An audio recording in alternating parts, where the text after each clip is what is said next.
Donc aujourd'hui, le thème abordé est la manifestation de la vérité, une approche comparative entre l'arbitrage et les tribunaux de commerce.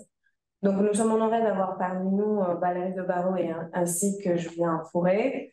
Donc, Valérie est juge au tribunal du commerce de Paris, titulaire d'une maîtrise en droit privé, un BDA en droit des affaires. Avant d'être juge, Valérie était avocate au barreau de Paris, puis des Hauts-de-Seine, et ensuite directrice juridique successivement d'AXA Real Estate Investment Managers et d'Immobilière 3F. Donc, bonjour Valérie, merci d'être ici avec nous. Julien est associé du barreau de Paris du cabinet Eversheds. Julien Fourré est avocat au sein de l'équipe d'arbitrage international. Il est spécialisé en arbitrage commercial et d'investissement, ainsi que dans les contentieux de droit international public. Julien intervient en tant que conseil, président du tribunal arbitral, co-arbitre ou aussi arbitre unique. Il dispose à ce titre d'une grande expérience en matière d'arbitrage complexe en Europe, Moyen-Orient et en Afrique, notamment dans les secteurs de la construction, les télécommunications et de l'énergie. Il a également été conseil du secrétariat de la Cour internationale d'arbitrage de la Chambre de commerce internationale à Paris. Julien est aussi auteur de nombreux articles dédiés à sa spécialité et intervient régulièrement auprès de 4 universités comme Paris-Nanterre, Paris de Assas, Université Paris-Créteil et Sherbrooke de Québec. Il est également secrétaire du comité d'arbitrage de l'IBA. Donc, il est enfin avocat au barreau de Paris et Julien est titulaire d'un LLM de l'Université de McGill de Montréal, à Canada, et d'un DA en droit des relations économiques européennes et internationales de l'Université de Paris 10 Nanterre. Donc, bonjour Julien, merci d'être venu ici. Merci. Donc, quelques points pratiques avant de pouvoir donner la parole à nos deux intervenants. Il y aura un temps réservé pour poser des questions, à la fois en présentiel et aussi dans le chat. Les questions posées dans le chat, c'est moi qui sera chargée de les poser aux intervenants, mais bien évidemment, vous êtes tous les deux libres à gérer ce mardi comme vous le souhaitez. Donc, je vous laisse la parole. Merci Stéphanie. J'ouvre le sujet. Donc le sujet, c'est la manifestation de la vérité.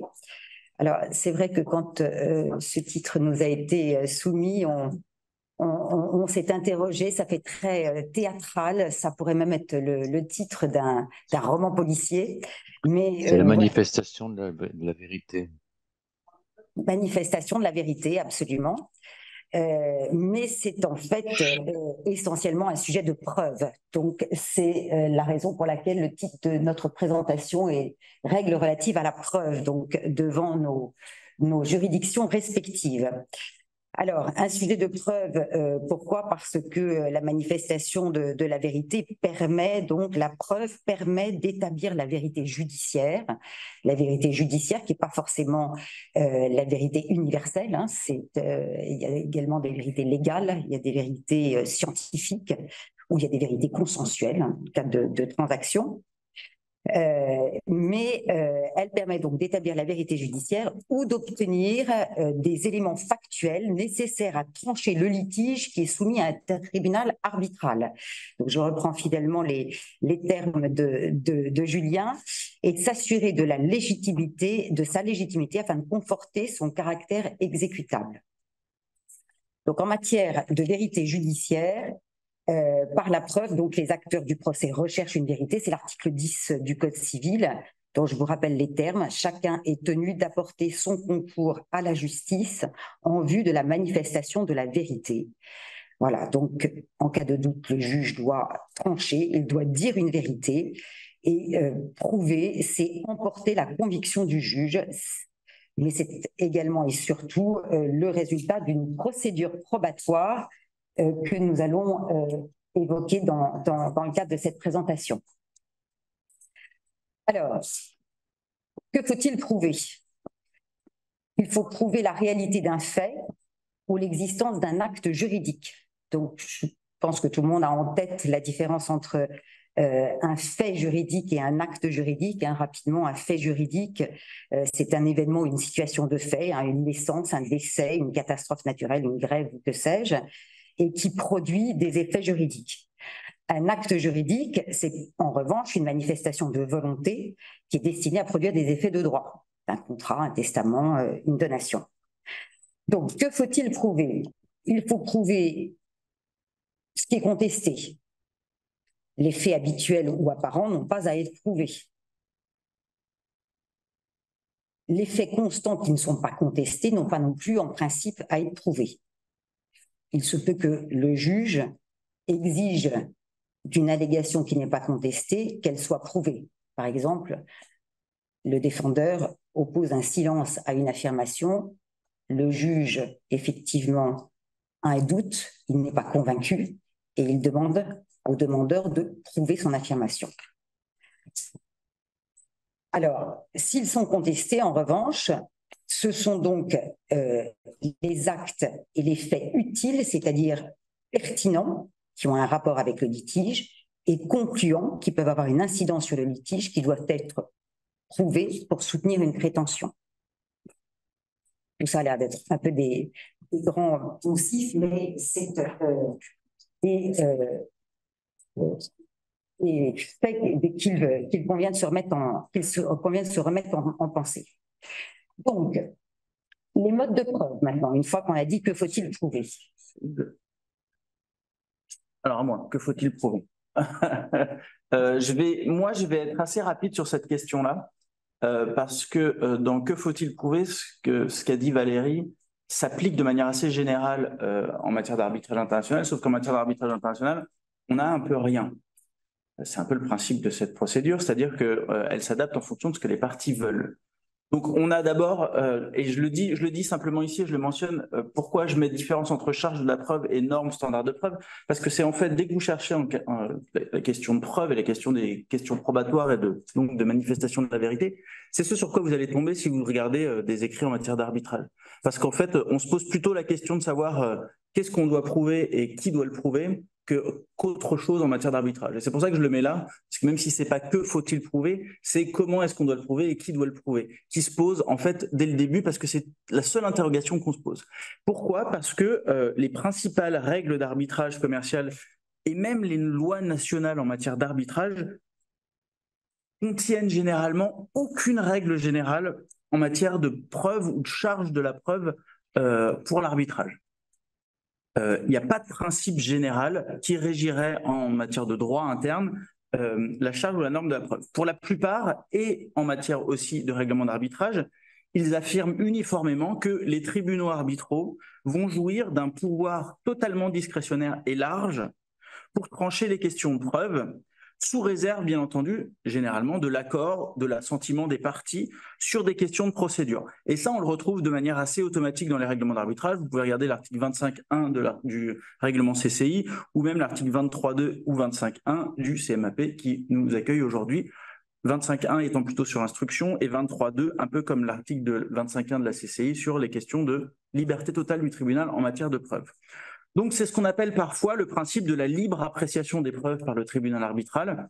Et c'est un avantage fréquemment cité et vanté parce que c'est son très relatif formalisme procédural et une flexibilité assez large par rapport aux litiges nationaux. Et si on regarde même ce que les organisations internationales ont proposé aux parties de mettre dans leur loi interne, et notamment la loi type de la CNUTSI, celle sur l'arbitrage commercial international, cette loi type que beaucoup de pays ont, comme vous le savez, ont intégrée dans leur législation interne, la note explicative vous explique que pour l'arbitrage, un large pouvoir discrétionnaire en matière de preuve doit permettre aux arbitres d'adapter leur conduite et d'adapter la procédure aux caractéristiques spécifiques de chaque affaire. Et c'est pour ça qu'il n'y a pas de règles générales, mais plutôt des règles qui doivent pouvoir s'adapter. Alors, on va le voir, il y a quand même des obligations générales qui peuvent s'appliquer, et notamment les grandes obligations en matière de respect du contradictoire et ainsi de suite. Mais pour tout ce qui est le reste, c'est-à-dire, je dirais, tout ce qui est la granularité des éléments que notamment Valérie vous a mentionné, ça n'existe pas. Et donc, cette flexibilité va soulever la question de savoir comment le large pouvoir discrétionnaire du tribunal arbitral en matière de preuve est ou va être exercé tant en principe qu'en pratique. Et donc, je repasse la parole à Valérie sur les modes de preuve. Alors, effectivement, les modes de preuve Alors, il y a un point commun, c'est effectivement l'adjectif libre, c'est-à-dire que autant en matière civile, le régime de la preuve était réglementé. Je vous rappelle rapidement les règles du Code civil, hein, le fait juridique par tout moyen, avec les 5 modes de preuve classiques, témoignage, présomption, aveu et serment. Et pour l'acte juridique, c'est l'écrit, qu'il soit acte authentique ou sous seing privé, depuis 2016, écrit électronique, qui permettent d'apporter la preuve. En revanche, en matière commerciale, la preuve est effectivement libre. C'est l'article L110-3 du Code de commerce que je vous relis. À l'égard des commerçants, les actes de commerce peuvent se prouver par tout moyen, à moins qu'ils n'en soient disposés autrement par la loi. Bon, à l'évidence, ce régime est adapté au monde des affaires où les opérations doivent être rapides et efficaces. Et la preuve d'ailleurs peut résulter, et ça arrive souvent, des us et coutumes d'un secteur d'activité, des habitudes commerciales des parties entre eux. Alors, pour vous donner quelques exemples, effectivement, tous les modes de preuve sont admis, sont ainsi retenus, des bons de commande, des devis acceptés, des bons de livraison, des copies de chèques, quand on n'a pas le contrat signé par les deux parties. La comptabilité du commerçant, si elle a été régulièrement tenue, quand effectivement on n'a pas de preuve de paiement par le débiteur. Les photocopies de courrier, les échanges de mails, les procès-verbaux d'assemblée générale, qui sont souvent riches d'ailleurs d'informations, les constats d'huissier, des attestations de partenaires ou de salariés, qui sont des preuves unilatérales. Tout ça sont autant d'éléments que le juge commercial, que le juge consulaire prend en compte comme étant un faisceau d'indices lui permettant de établir qu'il est convaincu et de justifier donc la preuve qui est attendue du demandeur à la prétention. Alors, la limite, bien évidemment, ça c'est le slide suivant. Non, c'est celui-là, puisque je les ai rassemblés en un. La limite au principe de la liberté de la preuve, c'est la licéité de la preuve. Article 9 du Code de procédure civile, dont je vous rappelle les termes. Il incombe à chaque partie de prouver conformément à la loi les faits nécessaires au succès de sa prétention. Donc, le principe de la liberté de la preuve doit néanmoins être limité par cette notion de licéité qui comporte deux éléments. Tout d'abord, le principe de loyauté dans la preuve. Sont illicites et irrecevables, par exemple, les preuves obtenues par l'utilisation d'un procédé clandestin, d'un stratagème ou d'un moyen frauduleux. Et deuxième élément qui fait partie de la licéité de la preuve, c'est le respect de la vie privée, des preuves qui seraient obtenues par des filatures, l'utilisation d'informations professionnelles personnelles dans un ordinateur professionnel sont des atteintes à la vie privée et constituent le caractère illicite d'une preuve. Alors, il y a ce sujet de la preuve unilatérale qui est un sujet qu'il faut évoquer parce que c'est un sujet qui est source d'une jurisprudence évolutive et très désordonnée, si je puis dire. La preuve unilatérale, elle se repose sur l'adage bien connu et qui est repris par l'article 1363 du Code civil, qui est « nul ne peut se constituer du titre à soi-même ». En principe, compte tenu de cette notion de liberté de la preuve, l'adage est inapplicable en matière commerciale, mais on voit bien que les décisions de la Cour de cassation sont très variées, comme je vous le disais tout à l'heure. Et effectivement, si on prend par exemple une relation commerciale qui n'est pas formalisée par un contrat, le commerçant qui se prétend créancier fournit au tribunal des factures. Ce sont des preuves unilatérales qui effectivement ont pu être établies de manière frauduleuse. Donc, effectivement, les juges doivent prendre avec beaucoup de circonscription ces preuves unilatérales qui constituent généralement des indices, mais qui doivent être corroborés par d'autres éléments, et notamment le sujet des factures, qui est un grand classique du tribunal de commerce, doit être corroboré par des bons de livraison avec des accusés de réception par le débiteur, qui viennent à ce moment-là conforter le caractère unilatéral de la facture. Voilà, pour nuancer néanmoins cette liberté de la preuve, juste pour mémoire, c'est un principe qui n'est pas applicable aux actes mixtes, c'est-à-dire aux actes entre commerçants et non commerçants, où à ce moment-là, on distingue les règles applicables aux commerçants pour lesquelles la preuve pour le particulier à l'égard du commerçant est libre, et les règles applicables aux non-commerçants où effectivement le commerçant doit appliquer les règles de preuve du Code civil. Voilà, tout ça est bien formel par rapport à l'arbitrage sur lequel Julien va enchaîner. Alors, moi, je vais enchaîner d'abord sur une question de standard de preuve parce qu'on a une situation assez particulière en matière d'arbitrage pour ceux qui connaissent la matière. C'est qu'en matière d'arbitrage, on a généralement 3 types de normes qui peuvent s'appliquer. On a ce qu'on appelle une norme autonome qui serait dérivée d'une pratique générale, c'est-à-dire en gros ce que les arbitres ont l'habitude d'appliquer, qui n'est pas vraiment écrite, mais que tous les conseils avertis et arbitres avertis connaissent. Puis on a ce qu'on appelle la lex causae, c'est-à-dire le droit interne que les parties ont choisi à être le droit applicable pour régir le fond de leur litige. C'est-à-dire vous avez dans le contrat, dans la convention qui contient la clause d'arbitrage, le droit qui sera applicable au fond, c'est-à-dire pour les obligations du contrat, mais aussi les obligations de fond qui seront déterminées par le tribunal arbitral. Et enfin, ce qu'on appelle la lex arbitri, qui est le droit national de la preuve régissant l'arbitrage, où le lieu de l'arbitrage sera localisé. Alors, on peut d'abord dire que la lex arbitri et la lex causae peuvent être la même. Ça arrive parfois que le siège de l'arbitrage et le droit applicable au fond soient le même, c'est-à-dire Paris, France et droit français applicable. Mais dans un certain nombre de cas, c'est pas le même. Et la question qui se pose, et je vais vous le dire déjà la réponse avant même de parler de cette question-là, qui n'a pas été tranchée, c'est de savoir quel droit va être applicable à la question de savoir quel standard de preuve on doit tout du moins s'inspirer en matière d'arbitrage. Alors, il y a deux positions qui s'affrontent. Une qui va vous dire que le droit interne de la preuve, c'est-à-dire le droit de fond va s'appliquer, c'est-à-dire les partisans du camp du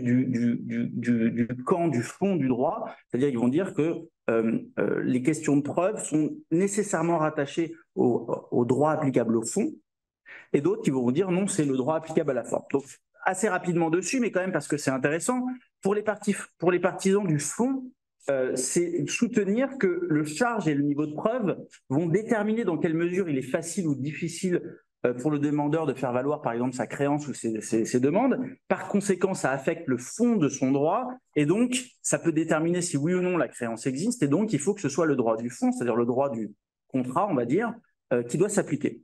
Et il s'inspire notamment parfois de l'article 18, paragraphe 1 du règlement de Rome 1, du règlement de la Commission Rome 1, qui justement fait ce lien entre obligation contractuelle de fond et répartition de la charge de la preuve. Et donc, comme dans cet article qui parle d'obligation de fond, on parle aussi de preuve, il y a un rattachement qu'ils estiment logique entre les deux. Et donc, par analogie, en matière d'arbitrage, le droit matériel devrait régir la question du standard de preuve et de ce qui en découle. Et de plus, dans le cadre de l'arbitrage international en particulier, le droit matériel, c'est vrai, peut parfois mieux refléter l'attente des parties que le droit du siège. Souvent, les parties examinent avec plus d'attention le droit applicable aux obligations qui découlent du contrat et du droit donc qui s'appliquera pour déterminer quelles obligations découlent du contrat par rapport au lieu du siège de leur procédure arbitrale qui souvent est choisi sans nécessairement, si les parties n'ont pas une connaissance particulière de l'arbitrage, n'est pas nécessairement choisi en connaissance de cause. Donc, souvent, on se dit que cette clause a un peu plus de sens, mais on arrive dans une situation qui peut être un peu compliquée parce que c'est vrai que si on se projette là à la fin du litige, si on arrive à la question de recours contre la sentence, si on règle ça sur la question du fond, ce sera une question qui ne sera pas ensuite possiblement attaquable devant les juridictions internes en matière d'annulation de sentence, puisque en matière d'annulation de sentence, on ne revient pas sur le fond du litige. Donc si on attache la preuve au fond, le juge de l'annulation n'aura pas la possibilité de revoir les questions de preuve. Ce qui est potentiellement une bonne chose pour ceux qui pensent que le fond doit être applicable, parce que ça veut dire que le juge interne ne se mêlera pas, ou en gros, il ne pourra pas y avoir un appel déguisé par le biais de l'annulation. Ça, c'est la première position. La deuxième position, c'est de dire que la question de preuve, c'est une question de procédure. Et en gros, les partisans de cette approche vont aborder deux justifications distinctes. La première étant que les questions de preuve sont traditionnellement considérées comme étant de nature procédurale. On le voit bien en droit français, ça vient dans le CPC, ça vient pas du Code civil. Donc on peut dire que oui, c'est une question procédurale. Et par conséquent, les principales règles de l'arbitrage commercial accordent aux arbitres un large pouvoir discrétionnaire de demander, d'admettre, d'évaluer, de décider quel type de preuve, comment la preuve peut être acceptée, comment la preuve peut être apportée. C'est vrai, si on regarde notamment ce qui est l'instrument de soft law par excellence, c'est-à-dire les règles de l'IBA sur l'administration de la preuve dans l'arbitrage international, on voit bien, et si je prends par exemple l'article 1.5, il vous dit, si les règles de l'IBA, donc ces règles-là sont muettes, à ce moment-là, le tribunal arbitral dirigera l'administration de la preuve de la façon qu'il juge la plus appropriée. Donc, en gros, on voit bien que on ne considère pas nécessairement que c'est une question de fond, mais plus une question de forme, une question de procédure. Donc, ça, c'est le premier élément. Le deuxième élément, c'est aussi conforme au principe de l'autonomie des parties, c'est-à-dire que si on a un droit de fond applicable et que les parties vont appliquer, la procédure, elle est libre.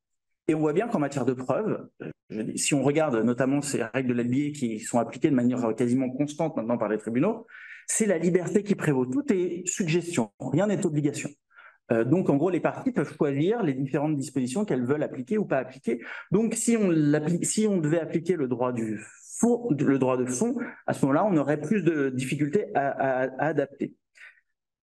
Ça, c'est en théorie, et c'est vrai que c'est un débat qui se passe dans différents journaux scientifiques, à coups d'articles, mais en pratique, comment ça se passe?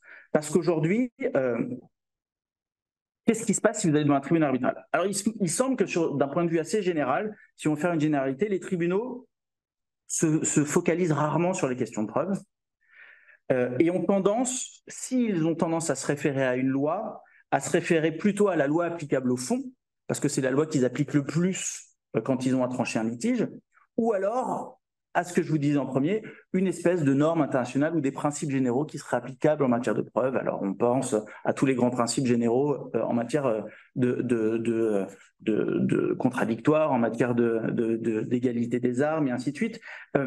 Et on a très peu, voire vraiment très peu de sentences qui se réfèrent à la loi du siège, donc à la loi de procédure. Donc on peut penser que dans la pratique générale, ça se rapprocherait plus étonnamment de questions de fond, ce qui permet, je pense aussi, aux arbitres de ne pas se focaliser sur le risque que peut encourir leur sentence en matière d'annulation, c'est-à-dire que comme c'est une question de fond, le juge de l'annulation n'aura pas à trancher cette question. Pour revenir sur pour aborder, maintenant que on essaie d'avoir une petite idée de la manière dont ça s'aborde en matière d'arbitrage, les modes de preuve. Alors les modes de preuve, c'est pareil, c'est assez compliqué de donner des modes de preuve parce que si vous prenez les règles de l'IBA qui sont un peu le seul règlement, en quelque sorte, les seules règles qui vous donnent une tentative d'explication des différents modes de preuve, elles sont d'abord pas obligatoires et deuxièmement, elles ne donnent pas exactement les types de preuves admissibles puisque tout est sujette à l'assentiment des parties. Donc, on peut simplement faire deux types de différences, mais qui sont assez similaires à ce qui pourrait être dans d'autres types de droits et pas seulement l'arbitrage. C'est d'abord une différence entre les preuves directes, c'est-à-dire les preuves des informations provenant directement de personnes ayant connaissance des éléments qui sont devant nous. Alors, ça peut être des preuves matérielles factuelles du papier ou ça peut être des preuves testimoniales. Et puis ensuite, vous avez tout ce qui est preuves circonstancielles ou preuves secondaires. Et les deux catégories, c'est-à-dire des gens qui connaissent par l'intermédiaire d'autres informations ou de manière indirecte. Mais ce qui se passe en réalité, c'est que le tribunal arbitral va être, en matière de, si on prend des principes généraux, va être celui qui va décider, en accord avec les parties, de quel type de preuve ils vont accepter. Et quand je dis quel type de preuve, ça va être, il va devoir expliquer pourquoi il accepte oui ou non certaines preuves, pourquoi il accepte oui ou non certaines preuves sont plus ou moins fiables, pourquoi il accepte que oui ou non certains éléments de preuve testimoniale sont acceptables ou pas. Et lors de l'évaluation des preuves, le tribunal va décider et va demander de manière constante aux parties d'apporter la preuve de ce qu'elles avancent. Mais en matière de mode de preuve, en matière d'éléments, si vous reprenez par exemple je reprends ça parce que c'est vraiment ce que les tribunaux utilisent le plus. D'abord, ça commence par le champ d'application en matière de mode de preuve et on n'a pas grand-chose dessus, comme je vous l'ai dit. En gros, si le tribunal n'a rien à se mettre sous la main, c'est lui qui va décider les modes de preuve. Et ensuite, l'article 2, et c'est assez illustratif des positions en matière d'arbitrage, c'est consultation sur les questions de preuve.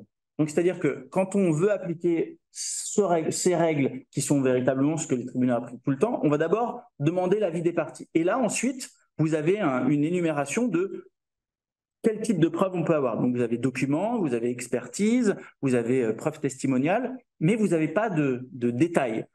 Tous les détails, ils vont en gros se formuler petit à petit dans les échanges que les parties vont avoir et très souvent au début de la procédure. Puisque dans ce qu'on appelle l'ordonnance de procédure numéro 1 de la plupart des procédures arbitrales, vous allez avoir une décision qui va être prise entre le tribunal arbitral et les parties de l'organisation procédurale de la procédure. Et c'est là où on voit la grande différence avec le droit interne de la preuve, c'est que les parties peuvent ouvrir ou restreindre les modes de preuve. Le meilleur exemple, c'est la preuve testimoniale, la preuve orale. Vous, en matière d'arbitrage, le principe général étant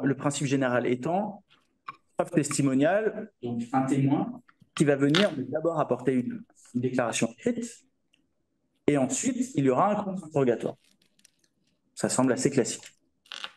Si on était dans un mode de preuve général classique, il apporterait son témoignage et ensuite il y aura un interrogatoire ou un contre-interrogatoire. Si on était dans de la common law par exemple, un contre-interrogatoire général sur ce qu'il a indiqué, mais aussi sur tout ce que les parties veulent lui poser comme question. Après, libre à la personne de répondre ou pas. En matière d'arbitrage, vous pouvez, et c'est ce qui se passe de manière très régulière, dans l'ordonnance de procédure, dire que on ne pourra interroger le témoin que sur les mots qu'il a écrits dans sa preuve, dans son témoignage écrit.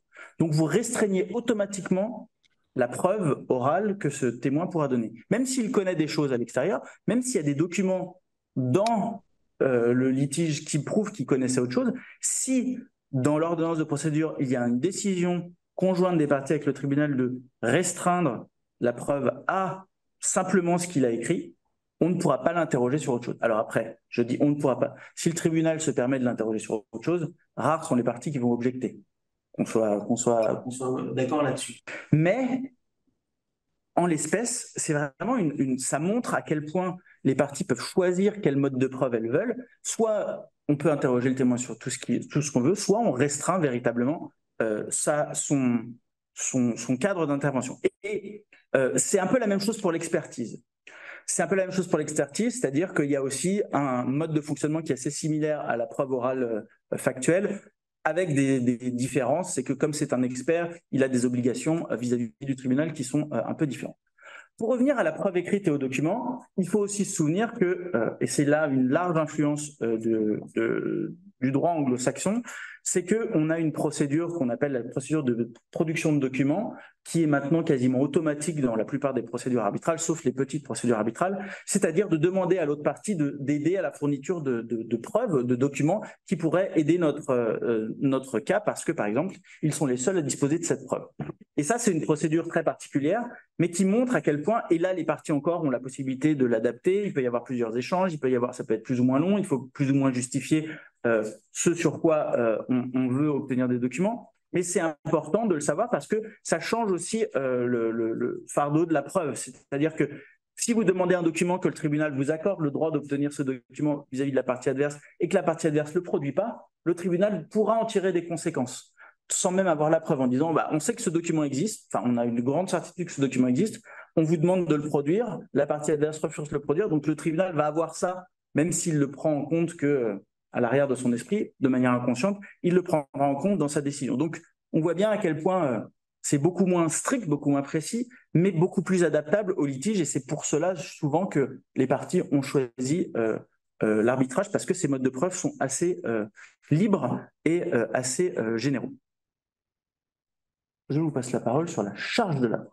Alors, effectivement, c'est tout à fait intéressant de vous entendre, Julien, et de réfléchir aux différents modes de fonctionnement, mais qui ont quand même un certain nombre de points communs. Et je rebondis sur l'idée que vous rappeliez sur le fait que l'arbitre peut enjoindre les parties à communiquer des pièces. C'est également quelque chose que le juge consulaire peut faire. Alors, juste pour cadrer, donc, après avoir parlé de l'objet de la preuve, après avoir parlé des modes de preuve, maintenant la charge de la preuve. Donc, le Code de commerce ne prévoit pas de règles particulières, et ce sont donc les règles du Code de procédure civile et du Code civil qui s'appliquent. Je vais renoter les deux articles qui sont vraiment la base de la charge de la preuve. L'article 9, dont on a parlé tout à l'heure, qui dit qu'il incombe à chaque partie de trouver, conformément à la loi, les faits nécessaires au succès de sa prétention. Donc c'est bien sur les parties que pèse la charge de la preuve. Et 1353 du Code civil, qui est vraiment utilisé dans quasiment tous les jugements du tribunal de commerce, celui qui réclame l'exécution d'une obligation doit la prouver, et réciproquement, celui qui se prétend libéré doit justifier le paiement ou le fait qui a produit l'exécution de son obligation. Donc effectivement, la charge de la preuve pèse sur les parties, ou plus précisément sur le demandeur à la prétention. Et le demandeur à la prétention n'est pas forcément le demandeur d'origine à l'action, puisque effectivement, je réclame le paiement d'une facture, donc je dois justifier effectivement du contrat de cette facture, éventuellement d'une livraison, comme on l'évoquait tout à l'heure. Mais si le défendeur dit « moi j'ai payé », à ce moment-là, la charge de la preuve pèse sur ses épaules et il doit justifier du paiement qu'il a fait par tout moyen utile en vertu du principe de la liberté de la preuve. Au final, donc, le juge doit rejeter une demande si effectivement la partie, le demandeur à la prétention, qu'elle soit en demande à l'origine ou en défense, n'arrive pas à prouver l'existence donc des faits nécessaires au succès de sa prétention. Et il ne doit pas inverser la charge de la preuve. Lorsque le défendeur affirme qu'il a payé, il ne doit pas demander au demandeur d'origine de justifier à sa place du paiement de cette facture. Alors là où effectivement il y a quand même un rapprochement avec la procédure arbitrale, c'est que le juge peut aussi intervenir en demandant la production d'une pièce, d'éléments de preuve qui serait détenue par la partie adverse. Le cas typique est effectivement la demande en paiement, pour revenir à une demande en paiement, à l'encontre d'une société qui dispose dans sa comptabilité effectivement des éléments qui justifient qu'il n'a pas payé cette facture. Le demandeur peut demander à ce que la comptabilité soit produite par le défendeur. Donc ça, c'est l'article 11 du Code de procédure civile sur l'injonction de production d'une pièce. Voilà, juste peut-être aussi une précision sur les présomptions, bon, sans reprendre les définitions des présomptions irréfragables, simples, légales et de l'homme. Les présomptions viennent inverser la charge de la preuve dans certaines situations. Je prends l'exemple de l'immatriculation d'une personne physique qui emporte présomption de la qualité de commerçant. Voilà, donc il n'est pas nécessaire de justifier de ce qu'il est commerçant. sur la charge de la preuve en matière arbitrale, Julien? Alors, c'est assez simpliste, on va dire ça comme ça, et ça se rapproche assez finalement de ce qui s'entend dans la plupart des ordres juridiques internes, puisque là, l'arbitrage n'a pas finalement été très innovateur, mais assez classique, parce que je pense que c'est des problématiques, là, en l'occurrence, de droit à l'accès à la justice et d'une certitude en matière d'établissement des faits à l'origine d'un litige. Donc, on cite souvent l'affaire Rompétrol contre Roumanie, qui est une affaire d'arbitrage connue, qui a simplement résumé et qui est reprise maintenant de manière automatique par tous les tribunaux arbitraux. La charge de la preuve définit quelle partie doit prouver quoi pour que sa cause prévale. Très original, mais ça vient d'un tribunal arbitral, et comme on aime bien s'appuyer sur de la jurisprudence arbitrale plutôt que sur de la jurisprudence étatique, c'est ce que la plupart des tribunaux vont utiliser. Et donc la charge de la preuve en matière d'arbitrage international se réduit à la maxime d'actori incubit probatio, c'est-à-dire la charge de la preuve d'une affirmation incombe à la partie qui allègue cette affirmation, et ça s'arrête un petit peu à ça. Simplement, on va voir, et c'est assez similaire à ce que Valérie vient de vous dire, c'est que le fardeau de la persuasion incombe donc par principe au demandeur de prouver ses demandes tout au long de l'affaire, et ça ne change jamais. Sauf que cette charge comprend également une charge secondaire de production qui oblige le demandeur à présenter des preuves suffisantes d'un ou de plusieurs faits pour étayer sa thèse. Et ce fardeau, c'est celui-là qui peut être déplacé un peu comme Valérie vous disait tout à l'heure, c'est-à-dire qu'une fois que le demandeur a fourni des preuves suffisantes, ou plus ou moins des preuves qui, ce qu'on appelle prima facie, sur leur comme ça, de prime abord, sont suffisants pour étayer son allégation, à ce moment-là, la charge de production va passer, si le défendeur le souhaite, de son côté pour réfuter les affirmations et les preuves avec ses propres preuves. Et s'il n'y parvient pas, eh bien, le demandeur obtiendra normalement gain de cause.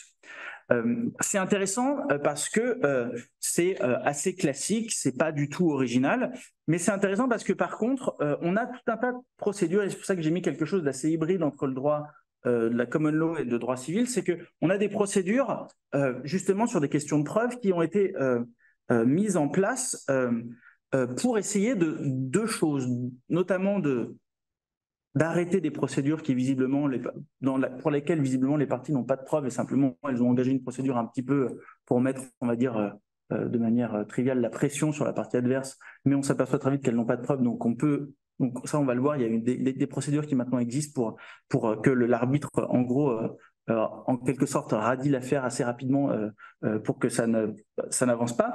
Mais il y a aussi quelque chose qui se passe, c'est qui existe en common law et que l'arbitrage a refusé d'intégrer, alors même que la common law a quand même largement influencé l'affichage, c'est ce qu'on appelle le jugement par défaut. C'est que parfois, devant certaines juridictions de common law, si le défendeur n'apparaît pas, il y a un jugement par défaut qui est pris, en gros, en s'appuyant uniquement sur ce que le demandeur va apporter comme preuve et sans véritablement questionner ce qu'il apportera. Sauf si, bien sûr, j'imagine bien des problématiques qui peuvent se poser de corruption ou de faux et ainsi de suite. Mais de manière générale, on ne va pas se poser la question.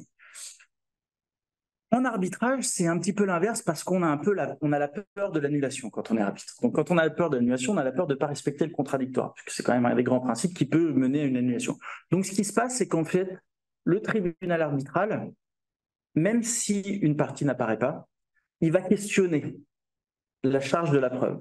C'est-à-dire, il va quand même poser des questions, pas comme si la partie défenderesse qui ne se présente pas le faisait, mais pour s'assurer qu'il a posé les questions ou qu'il pose les questions qui lui viennent à l'esprit quand il voit les preuves qui sont apportées. Et c'est intéressant parce que la loi type de la CNUTSI dit si le défendeur ne communique pas ou peu sa défense, le tribunal arbitral va poursuivre la procédure sans considérer qu'un tel manquement est un aveu en soi ou une acceptation en soi des preuves qui sont apportées par le demandeur. Ce qui veut dire que le tribunal va, et on le voit en pratique, quand on pratique, on voit que les tribunaux ou quand on siège, comme moi, on se sent une obligation de s'assurer que ce qui nous est apporté et semble vrai, premièrement, et qu'on nous dit bien toute la vérité.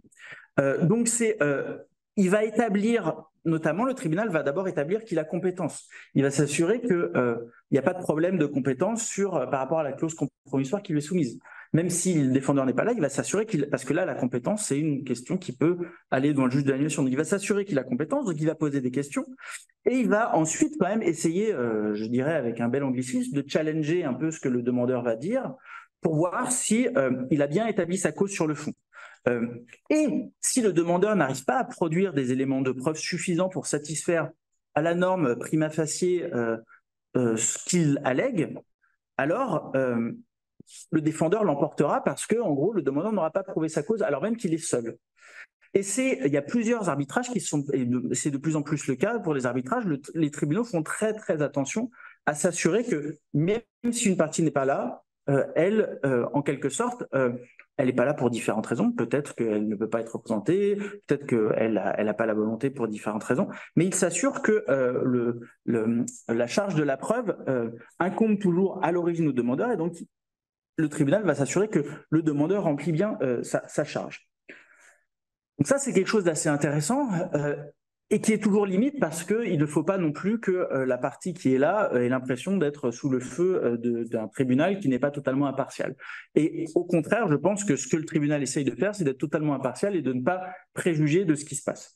Après, il faut l'avouer, dans la majorité des cas, souvent le demandeur prévaudra, puisque s'il vient à l'arbitrage, s'il engage les coups, s'il engage une procédure, c'est qu'il pense qu'il a des éléments suffisamment forts. Mais quand même, le tribunal est là pour s'assurer d'un minimum de respect et que le demandeur remplit bien ses obligations en matière de charge de preuve. Pour essayer de pallier certaines des problématiques qu'on avait, je dirais, au début des années 2010, sur un certain nombre de procédures qui avaient été engagées de manière dilatoire, il n'y avait pas de ce qu'on appelle en anglais des early dismissals, c'est-à-dire de quelque chose qui permettait au tribunal arbitral de rejeter quasiment dès le départ des procédures arbitrales, de rejet prima facie. Et donc, il y avait des procédures qui duraient pour au final se finir par un rejet des prétentions parce qu'il n'y avait pas de preuves. Et on voit que la plupart des règlements d'arbitrage maintenant ont intégré dans leur règlement cette possibilité. C'est-à-dire si le tribunal est saisi, et notamment ça se passe quand il y a un défendeur qui ne se défend pas, mais même si le défendeur arrive et il dit ils n'ont pas de preuves, donc on va arrêter tout de suite la procédure, le tribunal maintenant a le pouvoir de, par exemple, si vous prenez l'article 39 du règlement de Stockholm, vous avez aussi l'article 29 du SIAC à Singapour, où le tribunal aura le pouvoir de dire à la partie demanderesse, il faut que vous nous apportiez un minimum de preuves pour être sûr que votre affaire, au moins, est solide sur un certain nombre de points fondamentaux que vous alléguez. Et si la partie n'est pas capable de le faire, à ce moment-là, le tribunal aura la possibilité de rejeter pour absence de preuve et donc la charge de la preuve parce que le demandeur n'aura pas rempli son obligation en matière de charge de la preuve. Donc c'est intéressant et ça permet aussi aux procédures arbitrales d'être moins longues et moins coûteuses quand on sait qu'au final, ça n'aboutira à rien.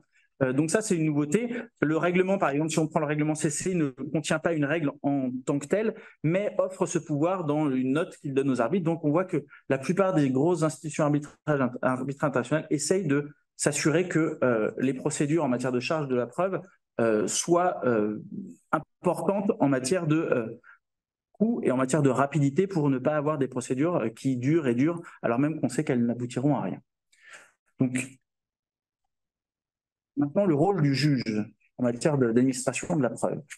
Alors, effectivement, dans cette partie-là, nous sommes convenus de parler respectivement du rôle des actifs ou non du juge et de l'arbitre. Concernant le juge, effectivement, c'est vraiment intéressant de se rendre compte qu'on est parti d'un principe historique de neutralité pour une évolution vraiment assez étonnante qui débouche sur la création d'un droit de la preuve. Donc, pour reprendre dans l'ordre, c'est vrai que le principe historique, c'est celui de la neutralité, c'est-à-dire que le juge assiste donc aux plaidoiries et consulte les dossiers des parties et il statue sur les preuves qui lui sont fournies par les parties et sur celles-ci seulement. Il ne peut aller, bien évidemment, piocher ailleurs que dans les dossiers. Donc, ce n'est pas au juge de rechercher les preuves et son rôle va consister à apprécier souverainement la valeur probante des éléments qui lui sont soumis, à charge par lui de motiver sa décision. C'est moi qui ai fait ce dessin. Ça doit être moi.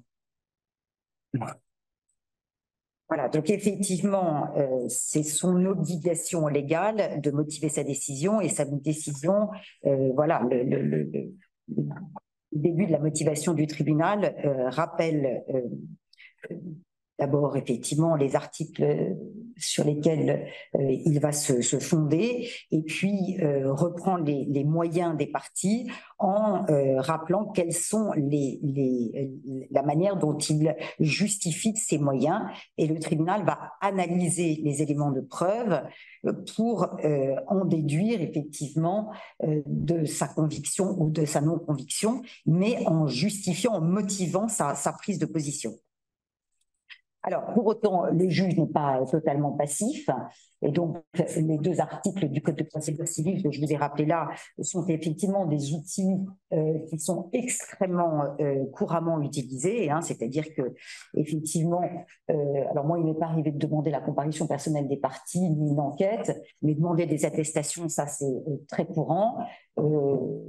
J'ai en tête un agent commercial qui avait rompu son contrat et qui prétendait à une indemnité de rupture.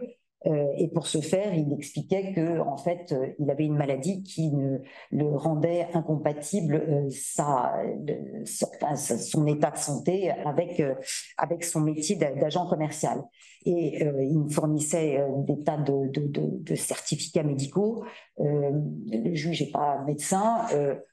Se lancer dans une expertise coûteuse n'était pas opportun et donc effectivement j'ai demandé une attestation à son médecin qui correspondait à des questions précises que je lui avais posées sans enfreindre le secret médical, mais effectivement le tribunal a éprouvé le besoin d'avoir dans le dossier la production d'un élément de preuve supplémentaire. Alors, le contrat, bien évidemment, ce qui arrive très souvent, c'est qu'on nous communique des contrats incomplets, très souvent la photocopie d'une page sur deux, donc on s'en aperçoit pas forcément tout de suite, mais ça peut même justifier une réouverture des débats. Donc ça, le juge a la possibilité, plutôt que de débouter purement et simplement, de demander la production du contrat en son entier. Et puis l'expertise, effectivement, c'est une grande classique, avec la réserve, bien évidemment, que tout ça ne peut pas suppléer la carence des parties. Il ne s'agit pas, effectivement, de demander à d'autres de jouer le rôle d'imputer aux autres la charge de la preuve qui pèse sur les parties. Voilà, et puis il y a effectivement cet article 11 qui est très, très souvent utilisé dans le cadre d'incidents, donc d'incidents de communication de pièces, où effectivement, j'essaie de vous retrouver un dossier très récent où effectivement j'ai un incident de communication de pièces. On m'explique quelle est la légitimité de cet incident de communication de pièces. Effectivement, dans un dossier de vente de société, j'avais une mise en jeu d'une garantie d'actifs et de passifs et le défendeur, qui était donc le cédant, expliquait qu'en réalité, le cessionnaire avait parfaitement connaissance des éléments qui l'invoquaient à l'appui de sa garantie d'actifs et de passifs. Et donc, effectivement, il demandait à ce que soit produit le rapport de due diligence dans lequel, effectivement, on verrait qu'il avait eu connaissance de ces éléments.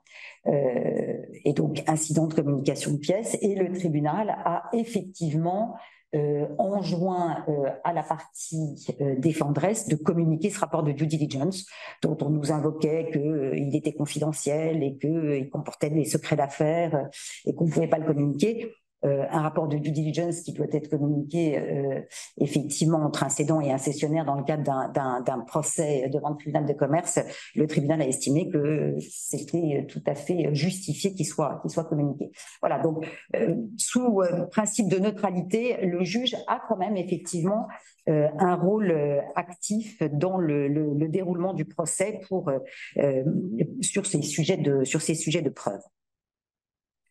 Alors, est-ce que j'enchaîne directement avec le principe du droit à la preuve? Là, ça c'est vraiment un sujet très intéressant qui est issu non pas d'une loi, mais qui n'est prévu par aucun texte, qui soit international ou interne, et qui nous est venu de la CEDH. Qui, à partir de 2006, a rendu un certain nombre de décisions fondées sur l'article 6.1 de la Convention de sauvegarde des droits de l'homme et des libertés fondamentales, qui traite du droit à un procès équitable.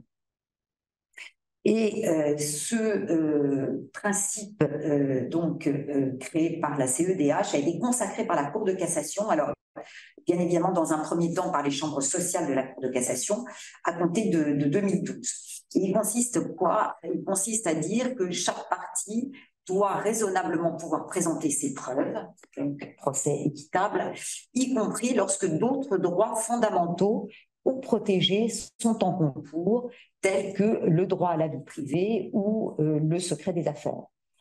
Donc, effectivement, le droit à la vie privée, c'est tous ces sujets de contentieux entre l'employeur et les salariés dans le cadre de licenciements qui vont regarder sur les messageries personnelles du salarié qui sont contenus dans l'ordinateur professionnel. Et donc, néanmoins, ce sont des sujets qui, effectivement, peuvent apparaître également au tribunal de commerce, notamment dans la chambre dans laquelle je suis, qui est la chambre droit des sociétés, où des éléments de la vie privée peuvent être argués par l'une des parties pour justifier de sa prétention. Alors, la jurisprudence est évolutive, elle est dans un premier temps assez réticente, et on aboutit maintenant à des règles prétoriennes, enfin jurisprudentielles plus exactement, qui sont que la possibilité donc de présenter des preuves qui portent atteinte à des droits fondamentaux doit être indispensable à l'exercice du droit à la preuve, et l'atteinte portée à ces droits doit être proportionnée au but poursuivi.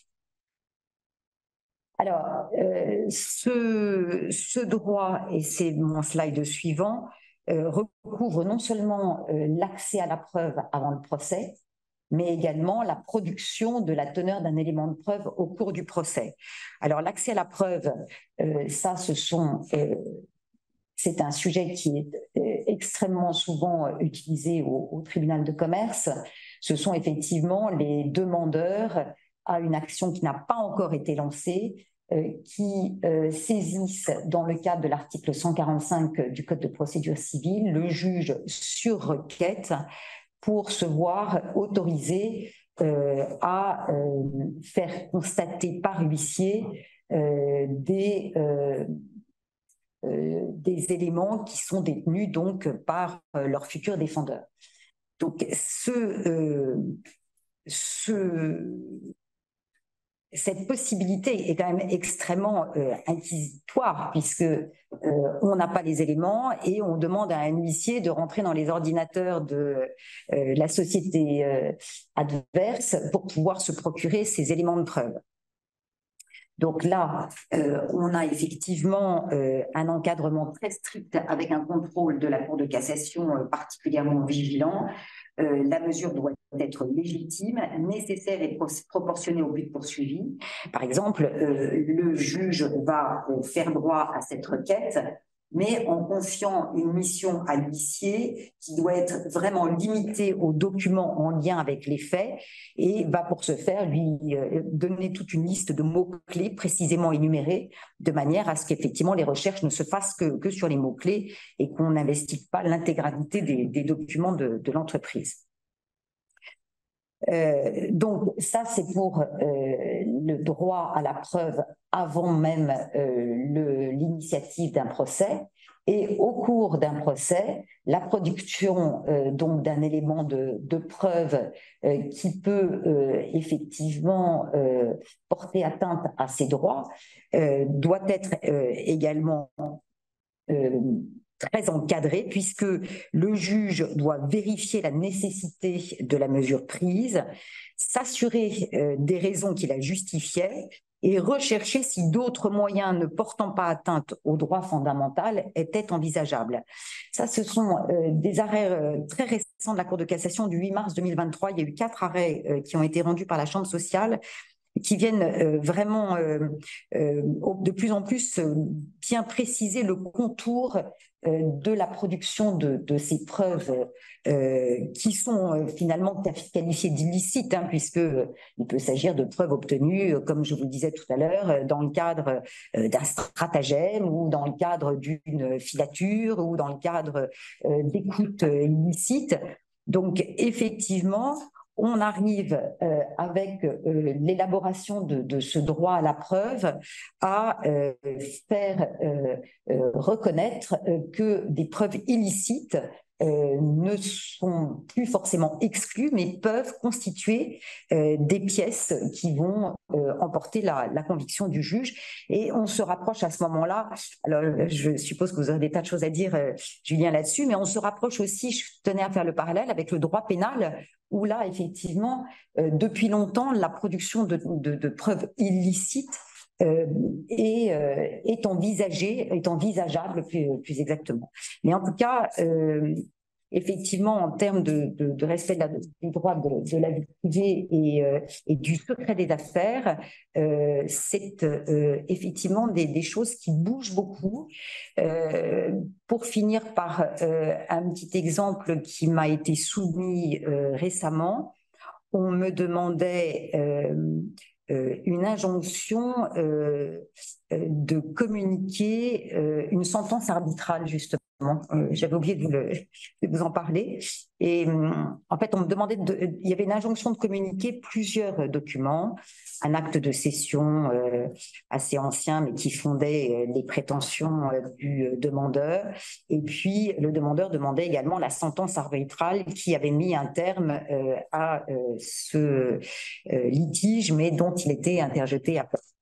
Et donc, effectivement, après analyse, le tribunal a considéré que, à ce stade, puisqu'on n'avait pas encore plaidé, on était dans le cadre d'un incident de communication de pièces, le tribunal a fait droit à la demande de production de l'acte de cession, mais a réservé sa décision sur la sentence arbitrale parce que, en fait,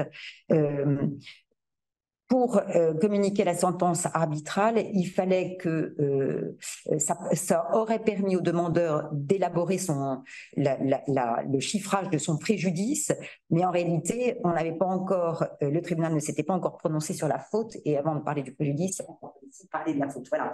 Donc, pour montrer que ce droit à la preuve n'ouvre pas non plus toutes les portes, et que effectivement, le juge consulaire, en tout cas, est extrêmement vigilant à ne pas déraper et permettre au demandeur à la prétention de fournir toute pièce, quelle qu'elle soit. Parfait. Alors, ça va probablement vous surprendre d'avoir Yoran Vetkuria sur cette slide, parce que quand on parle du rôle de l'arbitre, mais je vais essayer de vous expliquer pourquoi. Mais oui, je suis d'accord avec Valérie.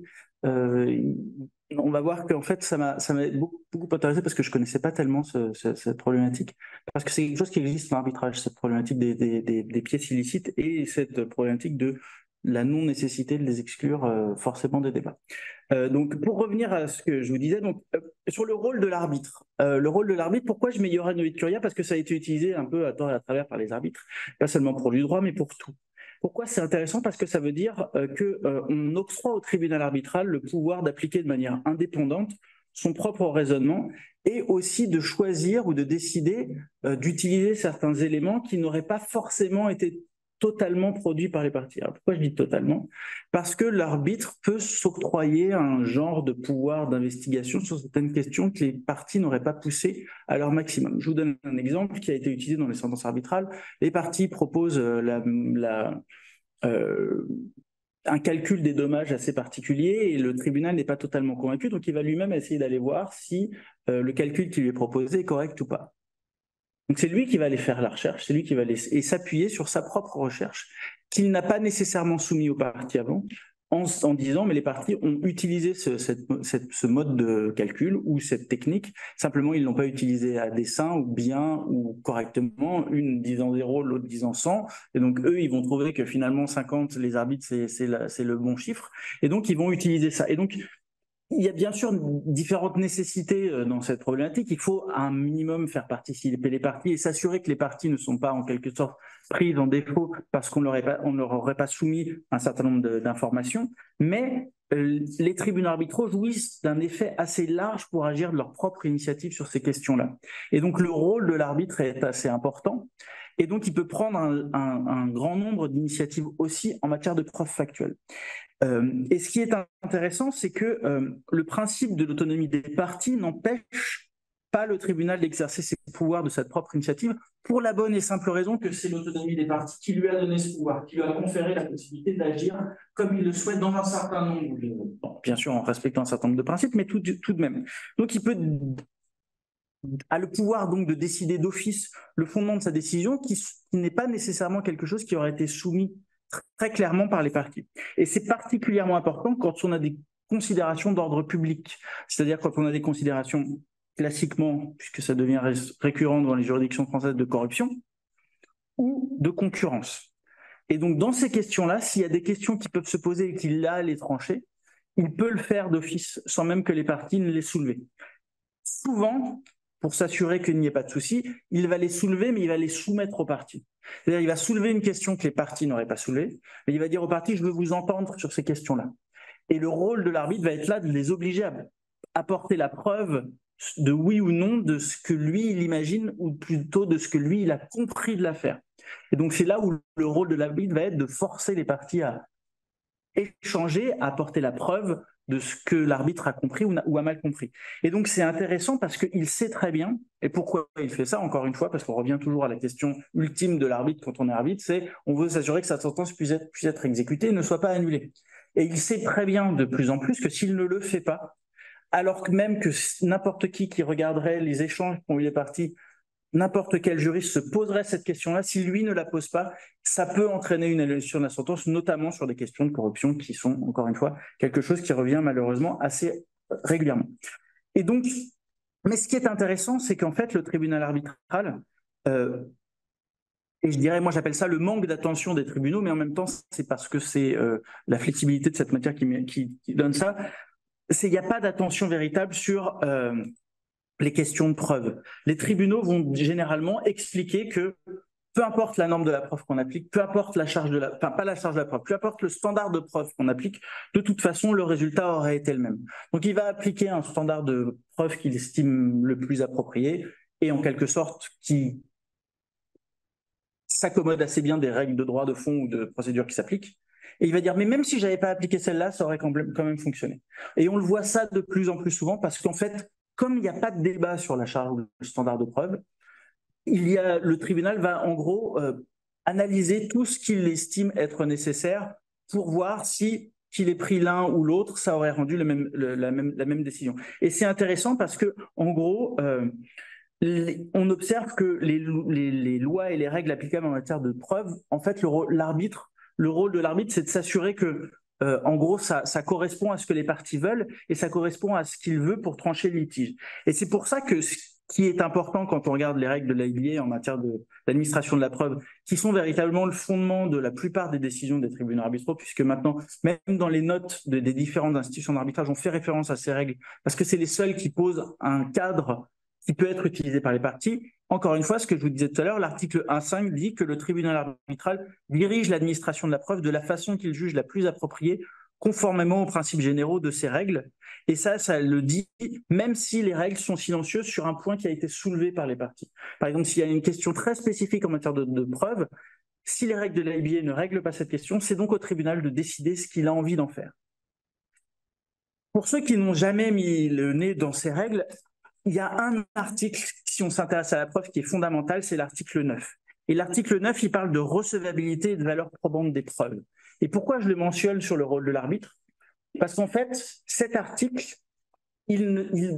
en quelque sorte, il donne les différents éléments qu'un arbitre peut utiliser quand il se trouve dans une situation où il y a une question de preuve qui peut se poser face à lui et que les parties n'ont pas nécessairement réglé. Et c'est là où ça revient sur ce dont Valérie parlait tout à l'heure sur un droit de la preuve, un droit à la preuve et les questions de preuve illicite, c'est que ça, c'est mentionné dedans, parce que c'est quelque chose qui revient régulièrement. Les enregistrements qui sont obtenus, on ne sait pas trop comment, des documents qui sont obtenus, on ne sait pas trop comment. Et c'est donc une question qui revient régulièrement. Et ce qui est important, c'est de voir qu'ici, c'est que l'article 9.1 va dire le tribunal détermine un classique, la recevabilité, la pertinence et la valeur des preuves qui lui sont présentées.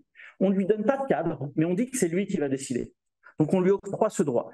Et donc là, et ensuite vous avez, je crois, il y en a 8, c'est ça, 8 alinéas différents, enfin le premier plus 7 autres, qui vont donner toutes les possibilités et le rôle que doit avoir l'arbitre dans une procédure. Et il y en a un qui est fondamentalement intéressant, qui relie à ce que Valérie disait, c'est le numéro 3. Le 9.3, qui dit le tribunal arbitral peut, à la demande d'une partie ou d'office, donc soit une partie le demande, soit il le fait de lui-même, exclure une preuve obtenue illégalement. Mais il peut le faire, il n'est pas obligé de le faire, et il peut le faire soit d'office, soit si une partie le demande. Ce qui est intéressant, c'est qu'on voit ici que le tribunal ne s'interdit pas d'utiliser une preuve illégale non plus, c'est-à-dire obtenue illégalement, pas une preuve illégale, mais obtenue illégalement.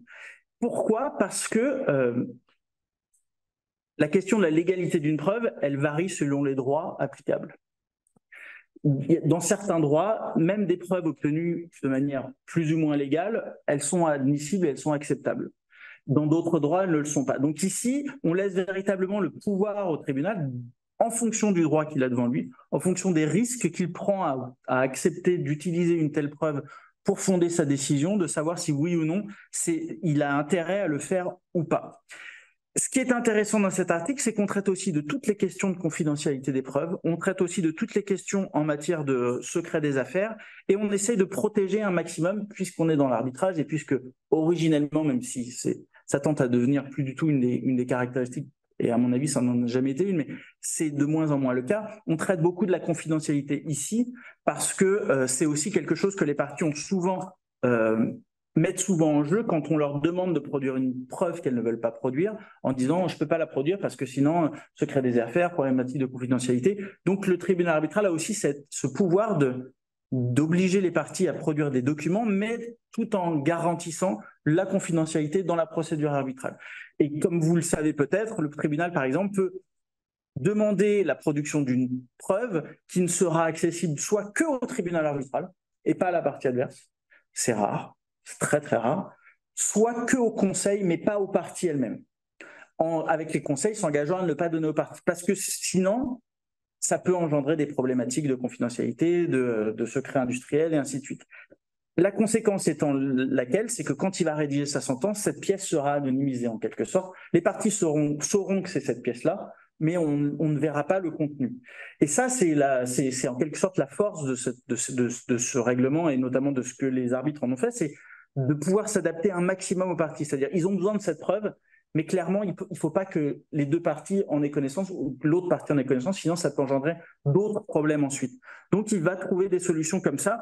Et ce qui est intéressant, c'est que, et ça, c'est notamment le 9.5 qui dit le tribunal peut, s'il l'estime approprié, prendre les mesures nécessaires afin d'assurer une protection adéquate de la confidentialité des documents devant être produits et des preuves devant être présentées. Et donc là, vraiment, le tribunal a la liberté de décider ce qu'il doit faire. Et donc, c'est intéressant parce que aussi, quand on regarde ce qu'il y a dans ces différentes affaires, et dans les différentes affaires arbitrales qui ont eu attrait en matière de preuves, mais aussi au règlement d'arbitrage de l'IBA, c'est que le principe, c'est la libre appréciation des preuves. On laisse le tribunal arbitral décider d'être convaincu par la preuve qui est apportée. Et on laisse le tribunal arbitral ensuite justifier le fait qu'en matière de droit applicable, ça peut fonctionner. Et donc, de nombreux écrits ont en gros perçu ceci comme un avantage de l'approche en matière d'arbitrage, c'est que, en gros, le tribunal ne s'enferme pas dans des règles, mais en fonction de ce que les parties veulent lui imposer, il l'accepte, bien entendu, mais il va jouer avec pour, en gros, s'assurer qu'il obtiendra tous les éléments et toutes les preuves qui sont nécessaires. Et donc, en gros, c'est s'assurer qu'il a tous les éléments qui lui sont nécessaires pour prendre sa décision, pas plus, pas moins, et peu importe en quelque sorte quel type d'éléments on lui apporte. S'il est convaincu, c'est important, et s'il ne l'est pas, bien, à ce moment-là, il le rejettera. Pourquoi ça fonctionne comme ça? Parce qu'en fait, l'arbitrage, et j'en ai pas beaucoup parlé, ça dépend essentiellement des arbitres que vous nommez. Ça dépend bien sûr du droit applicable, ça dépend bien sûr du contrat, mais si vous avez un arbitre de common law, ou un tribunal de common law, un tribunal de droit civil, ou un mixte, la preuve, elle ne sera pas appréciée pareil. Et on le voit très bien quand on a eu affaire à plusieurs types d'arbitres. Quand on a des arbitres de common law, la preuve testimoniale emporte très souvent la conviction. Quand on est dans des arbitres de droit civil, ça l'emporte beaucoup moins souvent. Ça a une importance, ça a un poids, mais on voit bien que et donc on sait que si les arbitres ont été nommés de cette manière-là, ou si les parties ont choisi, c'est parce qu'elles veulent probablement aussi avoir une influence sur le type de preuves qui peuvent avoir une importance. Donc, si le droit applicable n'est pas ne donne pas des obligations très claires aux arbitres en matière de preuves, c'est le choix des arbitres qui influencera ça. Donc, le rôle de l'arbitre, il est non seulement c'est le rôle de l'arbitre ce qu'on lui offre avec les différents outils, mais c'est aussi le rôle du choix de l'arbitre qui est important parce que c'est ça qui pourra aussi avoir une influence sur la manière dont va être virée la procédure qui, encore une fois, ce qui est important, c'est s'assurer que les parties, à la fin, sont, entre guillemets, satisfaites du service qui leur est rendu par ces arbitres, c'est-à-dire trancher le litige qui a été soumis. Donc voilà, j'en ai fini aussi. On vous a laissé plein de temps pour des questions. Mais c'est intéressant ce que vous dites sur le fait que, effectivement, la personnalité, mais l'expertise, l'origine de l'arbitre, en fait, et est-ce que généralement, je suis la première à poser des questions, est-ce que généralement les parties savent, c'est sciemment effectivement que les choix d'un arbitre plutôt common law que civiliste est fait ou... C'est sciemment si les parties soit sont expérimentées en arbitrage, soit ont des conseils expérimentés. Sinon, c'est pas le cas. Mais sinon, ça va venir à... Si ce ne sont pas des parties expérimentées, ça va revenir à choisir quelqu'un avec lequel on est confortable, donc c'est-à-dire quelqu'un de sa propre juridiction. C'est-à-dire vous avez une partie italienne contre une partie française. Je dis ça parce que moi je gérais l'équipe italo-suisse quand j'étais à la CCI. Il y a beaucoup de parties italiennes qui sont représentées par des conseils italiens qui n'ont pas nécessairement suffisamment d'expertise en arbitrage, et donc ils vont choisir un professeur italien pour siéger. Pas parce que c'est bon pour leur litige, mais parce qu'elles auront au moins une figure qu'elles reconnaîtront, avec laquelle elles seront à l'aise et qu'elles pensent pouvoir les entendre dans la procédure. Mais sinon, oui. Sinon, c'est un vrai, pour ceux qui font de l'arbitrage ici, c'est un vrai travail, le choix de l'arbitre, parce que ça a un impact à différents niveaux, mais notamment à ce niveau-là. Et c'est très important. Et moi, j'ai un souvenir assez glaçant d'une procédure. C'était il y a un certain nombre d'années où je suis rentré dans une procédure parce que c'était un de mes clients qui m'avait pas pris pour cette procédure, mais que ça se passait très mal. Et c'était une procédure dans un arbitrage avec un siège à Londres, avec du droit anglais applicable. Ma connaissance du droit anglais n'est pas exceptionnelle, donc j'avais un co-conseil en droit anglais. Mais véritablement, le tribunal arbitral ne s'est pas intéressé aux preuves physiques, aux documents, mais ne s'est intéressé qu'aux témoignages. Et la sentence arbitrale n'était rédigée qu'en fonction des témoignages qui avaient été apportés et des contre-interrogatoires. Et même si certains documents allaient à l'encontre de ce qui avait été dit, le tribunal a fondé sa décision sur l'appréciation qu'il avait, et c'est pas que l'appréciation des éléments factuels ou des éléments de droit qui ont été apportés par les personnes qui ont apporté leur concours durant l'audience, mais c'est aussi en gros ils n'ont pas aimé un des témoins. C'était clairement écrit dans la sentence. Et apparemment, et en discutant, et ça c'était il y a une quinzaine d'années, en discutant avec le barrister qui était avec moi, il m'a dit mais c'est totalement ce que feraient des cours anglais, c'est-à-dire que c'est vraiment une procédure très classique et ça ne posait à personne des problèmes, sauf aux juristes de droit civil que nous étions dans la salle. Alors, en fait, c'était que du common lawyer, ça ne posait. Et donc là, c'est là où on voit que s'il y avait eu un arbitre de droit civil, je pense que ça ne se serait pas passé de la même manière, tout du moins dans la délibération, c'est sûr. Les témoins prêtent serment. Les témoins, alors, oui et non, c'est-à-dire qu'on leur demande de dire la vérité, toute la vérité, rien que la vérité, mais si on est en droit, dans la plupart des droits civils, ça n'engage que, on va dire. Dans des juridictions de droit de common law, ça peut avoir des conséquences plus importantes s'ils ne disent pas la vérité, oui, tout à fait. Voilà. Est-ce que vous avez des questions? Si jamais il y a une question, on pourra lancer la les témoins ne prennent pas serment. Non, on leur demande juste de dire que, en gros, de dire la vérité, toute la vérité, la vérité, et de confirmer que ce qu'elles ont écrit dans leur témoignage est bien leur meilleur souvenir. Ça n'a pas une incidence sur le caractère probatoire pour des arbitres anglo-saxons. Ça va donner un arbitrage avec les Mauriciens. En France, c'était pas ça, mais ça faisait un vrai problème. Ça fait partie. On considérait que les témoignages étaient plus, on va perdre toute leur crédibilité. Moi, j'ai du mal à penser que ça change quoi que ce soit. Mais je suis d'accord. Dans la mentalité, je suis d'accord. Ce qui donne la crédibilité, c'est le serment. C'est la potentielle conséquence de ne pas respecter le serment. Je suis d'accord. Exactement. Ah, c'est sûr. Et c'est pour ça que quand on est dans des procédures de droit civil, on a très peu d'arbitres anglo-saxons qui siègent, souvent parce que finalement, ils n'ont pas, ou alors des arbitres qui ont une double culture. Donc là, ils arrivent à faire la part des choses et ainsi de suite. Mais c'est vrai que pour les arbitres anglo-saxons, je suis d'accord avec vous. Ce qui est important, c'est la conséquence attachée au serment et donc la conséquence du fait que la personne pourrait mentir. Donc si elle ment, alors là, pour eux, c'est la catastrophe. Pour eux, ils se fondent là-dessus en se disant il y a une contradiction claire entre ce qu'ils disaient. Et donc voilà. Donc c'est oui, tout à fait. Ça peut, mais après, c'est une question je pense que c'est une question d'abord d'état d'esprit des différents entre les civilistes et les common lawyers. Et ça, c'est un vrai challenge parfois. Et c'est vrai que c'est étonnant et entre guillemets presque choquant pour un juriste latin que nous sommes que un témoignage puisse primer sur un écrit. C'est-à-dire qu'on fait dire à un témoin, admettons qu'il est prêté serment, le contraire de ce qui est écrit dans le contrat, et en fait, l'arbitre va aller dans le sens de témoignage. Exactement. Alors, le contrat, peut-être pas, parce que le contrat, il aura du mal à le tordre, mais par exemple, des écrits, des échanges de lettres, des échanges d'éléments factuels dans la vie du contrat, oui, ça, sans aucun problème. C'est fou. Parler de la possibilité de restreindre par l'ordonnance de oui, en plus sur comment ça se passe en pratique, le fait d'avoir un restreint.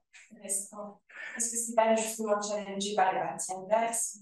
Après, ça dépend de l'intérêt que vous avez. C'est-à-dire que quand vous êtes dans une procédure arbitrale, au début, puisque ça, l'ordonnance de procédure, la première, vous la faites avant même que la procédure ait commencé quasiment. Donc, vous ne savez pas nécessairement comment va se dérouler votre procédure. Si vous avez un doute sur la manière dont va se dérouler votre procédure, il vaut mieux restreindre. C'est mon avis, parce que d'abord, je suis un juriste civiliste, donc les modes de preuve orale, j'ai un doute certain, même quand je siège comme arbitre. Mais la question qui se pose, c'est, de toute façon, l'ordonnance de procédure, elle va se passer comme ça. Les parties vont se l'échanger et ils vont se mettre d'accord sur la manière dont elle est écrite. Et s'il y a une des parties qui choisit de dire, nous, on aimerait bien que le témoin, quand il témoigne à l'écrit, la contre-interrogatoire soit uniquement sur ce sur quoi il a témoigné à l'écrit, il faut bien sûr que les deux parties soient d'accord. Si on a une qui n'est pas d'accord, qui veut que ce soit, par exemple, l'autre possibilité, c'est de dire ça, on peut l'interroger sur ce qu'il a écrit dans son témoignage et sur tout ce qui est lié à son témoignage. Ça va être un peu plus. Ou alors, vous avez quasiment tout, c'est-à-dire on peut l'interroger sur tout ce qu'on imagine qu'il puisse être de sa connaissance. Après, libre à lui de répondre ou de ne pas répondre à ce témoin. Les parties se mettent d'accord. S'ils ne se mettent pas d'accord, rôle de l'arbitre. Ça va être à l'arbitre de trancher, de décider ce qu'il estime être le plus approprié. Si c'est un juriste de droit civil, là on tombe sur la même question, il va avoir tendance à restreindre un maximum parce qu'en disant s'il veut pas écrire sur autre chose, c'est que soit il se sent pas à l'aise, soit il veut pas en parler et on va pas le forcer. Si c'est un juriste de droit commun, de common law, il va laisser la porte ouverte. Mais après, c'est comme je vous disais, après le rôle de l'arbitre, ça va être aussi si l'arbitre il a une question hors du champ du témoignage écrit, hors du champ de ce sur quoi témoigne la personne parce qu'il a vu dans les documents des documents signés par lui, parce qu'il sait que c'est le président de la société, donc il avait quand même une petite idée de ce qui se passait. Si le tribunal veut poser des questions, il posera des questions. Et là, les conseils vont rarement s'opposer à ça. J'avais une question sur le standard de preuve en matière d'évaluation de préjudice. Dans les juridictions étatiques, pour être intervenu comme expert financier dans le tribunal de commerce, cour d'appel et dans les affaires arbitrales, il m'a semblé que le standard de preuve était plus élevé dans les affaires, dans les cas d'arbitrage, c'est-à-dire que en plus de votre rapport, vous devez fournir toutes les annexes qui justifient vos dires, vos écrits. Et quand je voyais des rapports d'experts judiciaires devant des tribunaux de commerce ou cours d'appel, il m'a semblé que le rapport en tant que tel suffisait en tant que preuve et que parfois les experts ne justifient pas forcément leurs hypothèses et l'évaluation du préjudice qu'ils présentent et que les tribunaux sont contentés. Et je dirais que la conséquence de ça, c'est qu'après, quand vous voyez les décisions en matière au moment d'évaluer la perte subie par les parties, vous voyez souvent que dans les décisions de tribunaux étatiques, les parties relatives à l'évaluation du préjudice sont souvent un peu plus succinctes que dans les décisions arbitrales où ça devient de plus en plus long parce qu'il faut justifier, s'assurer que tout est étayé et tout est correctement justifié. Donc, je veux juste avoir votre avis sur ces différences.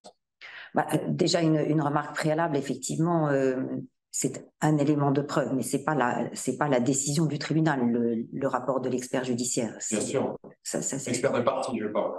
Ah, c'est un expert de partie. Oui, mais qui sont rattachés à une cour et qui se présentent comme experts judiciaires nommés par une partie. Alors, je suis étonnée, effectivement, que mes collègues puissent regarder de manière peut-être lapidaire ou en tout cas pas complète un rapport d'experts de partie.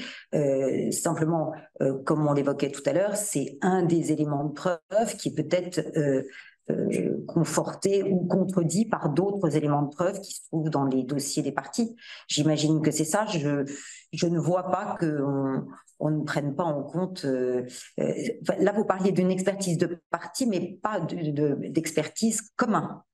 Non. Voilà. Effectivement, je vais avoir un rapport, je ne sais pas, de 10 pages, et sur un même sujet dans une affaire arbitrale, même si ce n'est pas nécessairement comparable, vous aurez des rapports beaucoup plus longs, beaucoup plus étayés, avec souvent des annexes et des développements plus détaillés de la preuve de la perte par rapport à ce que vous pourriez voir devant une cour. On a l'impression qu'en fait, le rapport suffit à lui-même en tant que preuve, parce que c'est un expert qui l'a rédigé, donc on considère que ça vaut une preuve. Alors que si en arbitrage, vous venez avec juste je dirais, une présentation de ce qui vous semble être la perte, sans produire des états financiers, sans produire les preuves factuelles qui sous-tendent votre argumentaire, l'arbitre va vous dire c'est pas justifié, je peux pas me reposer sur vos conclusions. Vous avez l'impression de faire une remarque générale, vous avez rencontré plusieurs fois la situation parce que... Je m'en étonnais, ça me posait la question, je trouvais que c'était assez pertinent. Parce que votre intervention, c'est de savoir finalement, est-ce qu'il y a une raison à ça? Est-ce que c'est quelque chose qui varie d'une affaire à l'autre?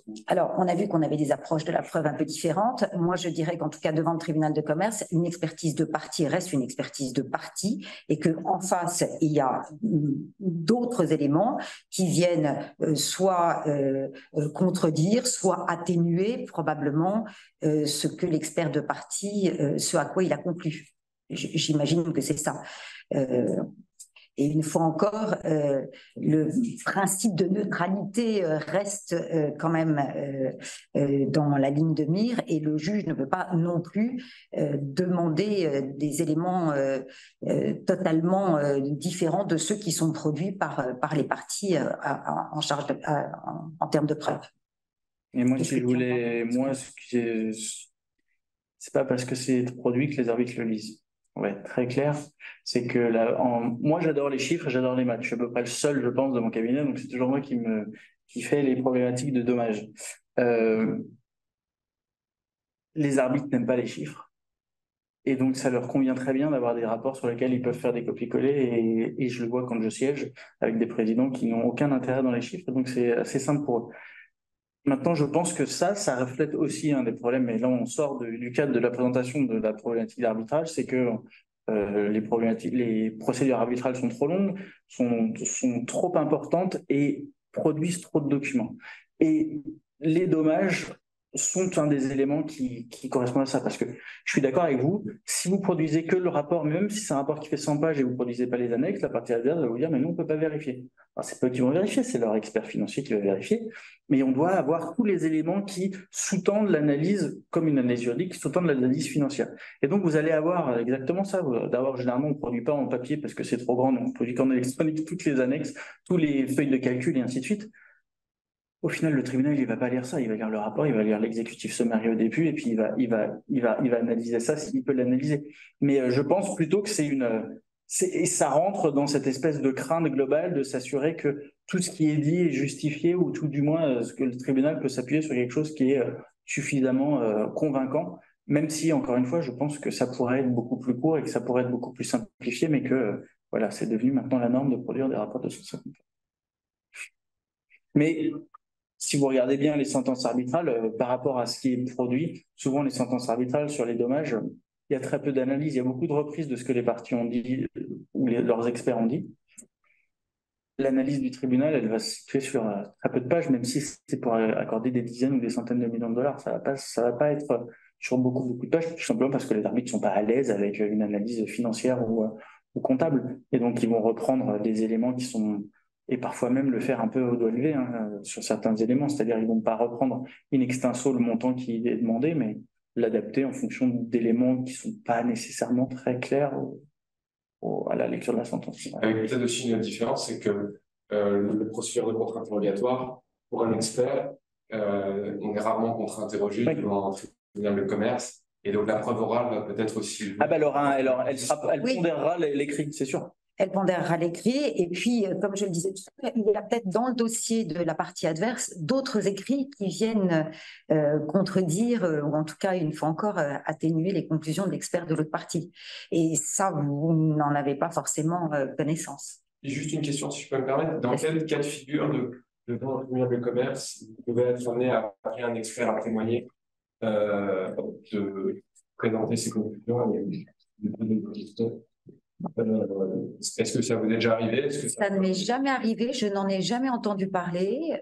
Il faudrait que l'expert n'ait pas été suffisamment précis et complet dans son rapport pour qu'on éprouve le besoin de l'interroger, mais rien n'est impossible. Effectivement, il faudrait que ça soit obscur ou que qu'aucune des parties comprenne et que le juge ne comprenne pas et qu'on ait besoin de s'y référer. Il n'y a pas d'interdit, mais je ne l'ai jamais rencontré. Généralement, les experts sont de qualité. Donc... J'avais une question concernant les témoins. Est-ce que ça vous arrive qu'à la lecture de l'attestation, vous dites j'aimerais l'entendre parce que l'attestation paraît peu claire ou douteuse sur certains aspects? C'est une question plutôt pour Julien.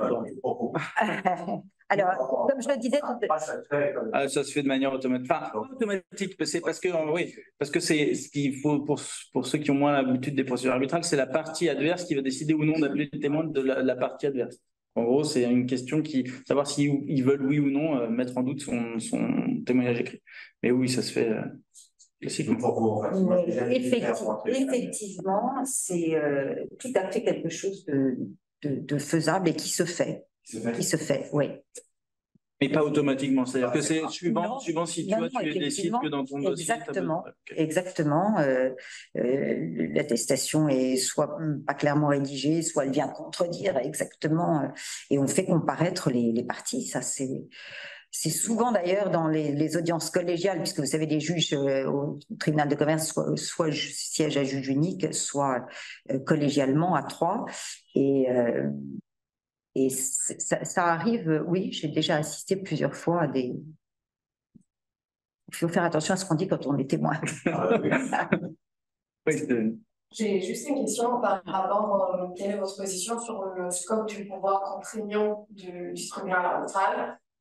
Si vous avez par exemple de manière pratique des illustrations des difficultés, comme par exemple une partie ne soumet pas des preuves, refuse de ramener des preuves, et plus concrètement, si elle soulève le secret d'affaires ou de secret d'État, qu'elle ne peut pas produire cette preuve-là. Et du coup, comment vous analysez que cette preuve-là est bien de nature qui est un secret d'affaires? Alors, si vous analysez la preuve, comment vous pouvez, en fait, dans votre sentence, la ignorer en disant que oui, elle était soumise au secret d'affaires? Alors, il y a plusieurs sous-questions dans la question. Oui. C'est-à-dire, la première, c'est la question de qu'est-ce que l'arbitre peut faire. Si une partie soumet pas les preuves ou si une partie indique que certaines des preuves sont protégées par un secret des affaires, une confidentialité ou que sais-je encore. L'arbitre, il a trois possibilités. Soit il estime que cette preuve n'est pas nécessaire pour la détermination de ce qu'il estime être le litige entre les parties. Donc, la preuve, il dit, si vous ne souhaitez pas la soumettre, tant pis, on fera sans. Soit et après, se pose la question de savoir s'il a une certitude que cette preuve existe aussi. C'est-à-dire qu'il faut être sûr que le document réel existe. S'il estime que le document réel existe, il a deux possibilités. Il dit aux parties, vous la produisez. Et la partie dit, désolé, secret des affaires, je ne peux pas la produire parce que l'autre partie, donc on fait de la situation que je vous ai indiqué tout à l'heure. Il peut soit dire, moi, je veux la voir. Et en fonction de ce qu'il y a dedans, on aura une discussion de est-ce qu'on l'autorise à la production ou pas. Et moi, je la garde que pour moi, arbitre ou au moins tribunal arbitral. Ça, je l'ai fait plusieurs fois. Et après, on décide avec les parties si on peut la produire, soit avec les conseils, soit le tribunal la garde pour lui et une idée. Mais généralement, il faut que le conseil de la partie adverse soit informé de ce qu'il y a dedans. Sinon, on peut se situer dans une problématique d'absence de contradictoire. Et après, si la partie ne produit pas du tout et refuse, on a ce qu'on appelle avec un anglicisme en gros le principe des negative inferences, c'est-à-dire de prendre en compte, mais c'est très compliqué, mais de prendre en compte le fait de dire que parce que la partie n'a pas produit ce document, ça veut en quelque sorte forcément dire que ce document ne lui est pas favorable. Alors c'est très compliqué. Il faut arriver à avoir un raisonnement qui tient la route parce qu'on sait en gros ce qu'il y a dans ce document et on sait pourquoi cette partie ne veut pas la produire, même s'ils invoquent le secret des affaires, et donc ensuite on peut se fonder là-dessus. Il y a eu un peu de jurisprudence parce qu'il y a des arbitres qui se sont fondés pour prendre des décisions sur ces questions-là. C'est pas totalement clair sur le fait de savoir si on a véritablement le droit de le faire, mais encore une fois, c'est une question de fond, donc c'est savoir si en matière de droit, on applique le bon droit, même si on l'applique mal, la Cour d'appel, elle ne peut rien faire en matière d'arbitrage international, elle ne peut pas annuler une sentence. Mais après, moi, je suis toujours très mal à l'aise. Sauf si on sait que, par exemple, il existe la facture F252 et qu'on a F251 et F253 et on ne veut pas nous donner F252 parce qu'il y a probablement quelque chose dessus qui ne plaît pas. Et là, vraiment, on peut se poser des questions. Mais c'est rare. C'est extrêmement rare. Souvent, c'est un document, c'est un résumé d'une réunion, c'est un échange d'emails qu'on n'a pas, et ainsi de suite. On a quand même du mal à se fonder que là-dessus. Donc, on va dire que c'est un genre de faisceau d'indices pour dire que oui, la partie, elle n'a pas forcément produit tout ce qu'elle aurait dû produire, et on sait très bien, si on est conseil de cette partie-là, que ça ne va pas plaire aux parties. Ça ne va pas plaire aux arbitres. Quand on est arbitre, ça ne plaît pas. Quand on demande quelque chose et qu'on sait que ça existe et qu'on ne le produit pas. Donc voilà, c'est un peu quelque chose qui est laissé à la libre appréciation, et c'est plutôt, encore une fois, en fonction du contexte global de cette affaire. S'il y a une partie qui a pas produit la moitié des documents qu'il aurait dû produire, et alors même que le tribunal lui demandait, ça va lui causer des dommages, ne serait-ce qu'inconsciemment, le tribunal ne va pas forcément croire beaucoup de choses qui sont apportées par cette partie-là. Parce que ça veut dire que la partie a en gros apporté que ce qu'il avait voulu apporter et pas ce qu'il aurait dû apporter pour la manifestation de la vérité.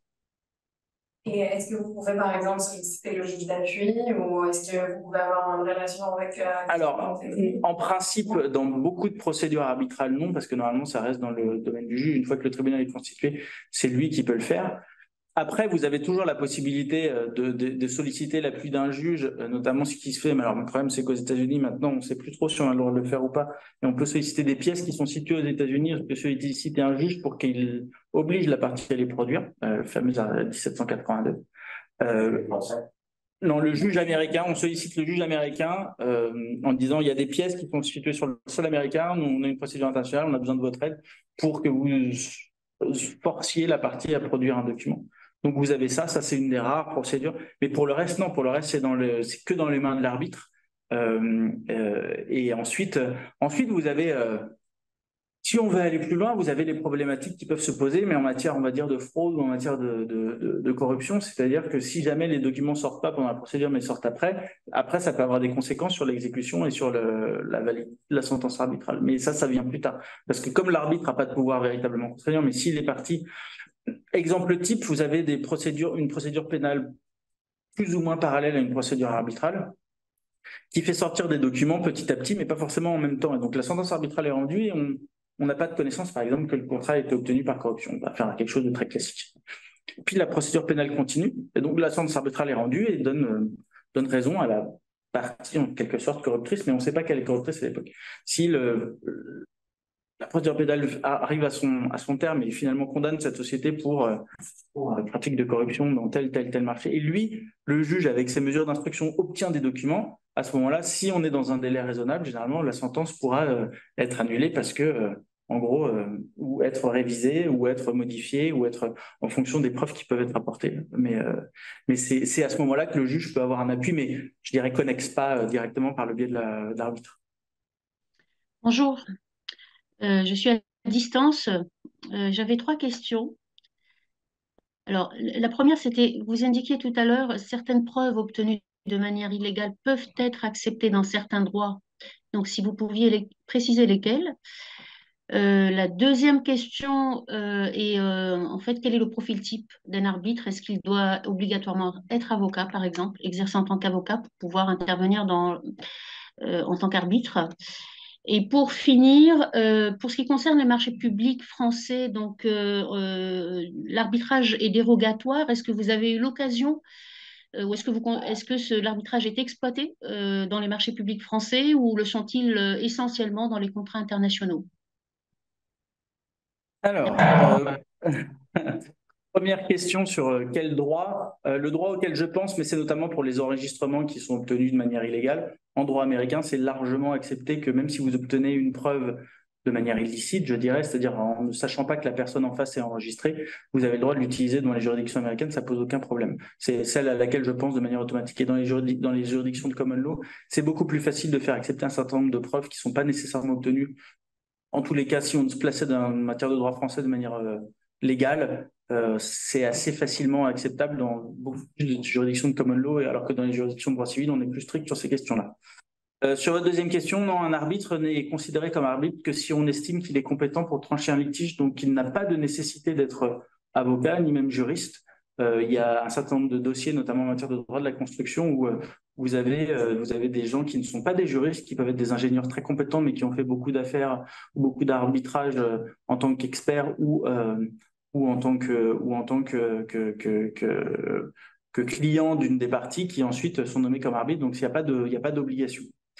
Pour les marchés publics, alors c'est un peu compliqué, mais oui, il y a des clauses maintenant, il y a certaines clauses qui sont acceptées dans certains types de marchés publics.